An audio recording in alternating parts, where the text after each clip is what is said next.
Imagine waking up in a country that nobody acknowledges. You're surrounded by land that has been fought over for centuries, and no one can tell you who truly owns it. From uninhabited islands to the most bizarre land disputes, this video will take you through the world's most perplexing and fascinating border conflicts, where geography and politics collide.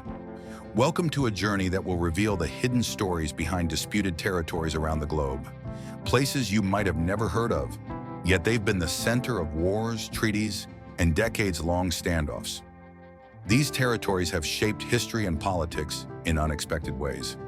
Stay with us as we uncover the intricacies of borders you never knew existed. Let's begin with the Hanish Islands, a tiny group of rocks sitting in the Red Sea between Yemen and Eritrea. While these islands might look like insignificant specks, they have been at the center of a fierce territorial dispute. In the late 1990s, Yemen and Eritrea fought a short but intense war over the islands, despite their size being no larger than a few football fields. Why did they fight? Here's the kicker.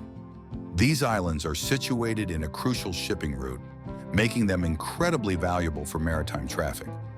The conflict culminated in hundreds of lives lost, and it took years for international intervention to settle the matter. The islands are still contested today, though Eritrea holds control. Now let's travel to the Sahara Desert. There's a place so desolate, no country wants it, yet it's the only place on Earth where you can stand and say you officially own land. Bir Tawil is a 2,060 square kilometer patch of desert that no one claims. How did it come to be? The land lies between Egypt and Sudan, and both countries agree they don't want it because of a technicality in border agreements that make it uninhabitable. It's not fertile, and it's not strategically valuable. But if you were daring enough to claim it, you could legally become its sovereign ruler. The catch? You'd be the only one living there if you survived the extreme heat, the lack of water, and the total isolation. Next, let's set sail off the coast of the United Kingdom to the fascinating story of Sealand, a micro-nation built on a former World War II sea fort in the North Sea. It's not recognized by any government, but Sealand has existed for over 50 years and even has its own flag, currency, and national anthem. The man who created Sealand, Paddy Roy Bates, declared it an independent country in 1967. Why does this matter? Because Sealand's bizarre claim to independence challenges our very understanding of what constitutes a nation. A sea fort turned sovereign state. This is one of the most remarkable examples of how power can be asserted over seemingly insignificant pieces of land. For something with higher stakes, let's focus on Kashmir.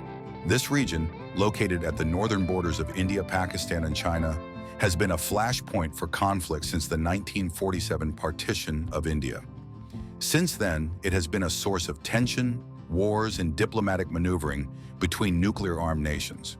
The region's importance is strategic and religious, but it's also a tragedy. Over the last 75 years, thousands of people have lost their lives in conflicts over a territory that neither side can claim entirely. Kashmir is divided into three parts. India controls the largest portion, Pakistan controls a smaller part, and China holds a portion as well.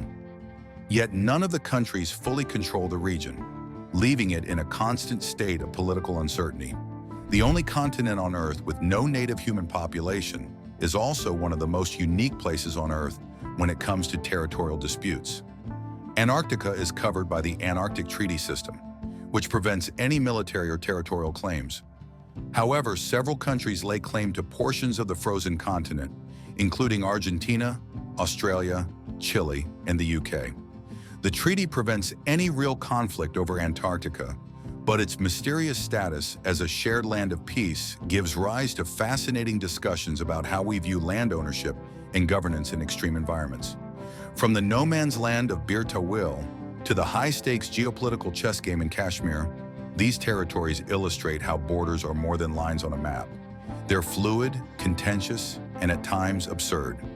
The global map is constantly shifting, sometimes from historical mistakes and other times from modern political pressures. Some of these disputed territories have resolved, while others may continue to shape geopolitics for years to come. But one thing is certain: the world of borders and boundaries is as unpredictable as the forces that shape them. As we stand today, borders continue to evolve. Countries rise and fall, and new territories are disputed. The stories of these unusual places remind us that the world is far more complicated than it appears on the surface. These territories are proof that the very idea of ownership, identity, and land can be far more complex than it seems. And perhaps the most fascinating thing of all is that these conflicts, wars, and absurdities continue to remind us.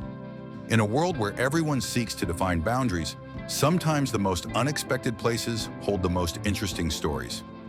Thanks for joining us on this journey through the world's most fascinating border disputes. Don't forget to like, subscribe, and comment on what you think about these peculiar places. Are there any other bizarre territorial conflicts you want us to explore? Let us know in the comments below.